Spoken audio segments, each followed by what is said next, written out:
ग्रामदैवत श्री सिद्धेश्वर महाराजांची यात्रा सुरू झालेली आहे आणि सोलापुरात वाहतुकीच्या मार्गात बदल केलेले आहेत. कशा प्रकारे बदल करण्यात आलेले आणि किती नो व्हेकल झोन तयार करण्यात आले? बेसिकली 12 तारखेपासून 16 तारखेपर्यंत सोलापूरचं ग्रामदैवत श्री सिद्धेश्वर महाराज यांची यात्रा संपन्न होणार आहे. त्या अनुषंगानं मोठ्या प्रमाणामध्ये भाविक सोलापूरमध्ये येणार आहेत.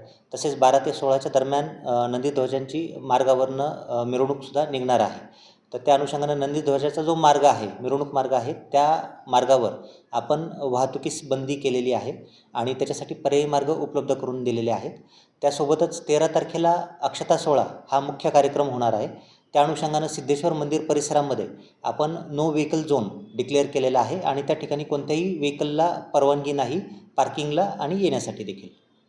सर, सोलापूरकरांना काय आव्हान करा? सिद्धेश्वर यात्रेच्या दरम्यान जे सिद्धेश्वर मंदिराकडे येणारे जे भाविक आहेत त्यांनी कृपया जे पार्किंग प्लेसेस निर्धारित केलेले आहेत, मग त्याच्यामध्ये हरिभाई देवकरम प्रशाला असेल, हुतात्मा मंदिर हुतात्मा स्मारक पार्किंग जे आहे त्या ठिकाणी असेल, नॉर्थकोट मैदान प्रशाला असेल, या ठिकाणी पार्किंग करावं आणि सिद्धेश्वर मंदिराकडे यावं. सिद्धेश्वर मंदिराकडे कोणीही आपलं व्हेकल यात्रा काळामध्ये घेऊन येण्याचा प्रयत्न करू नये.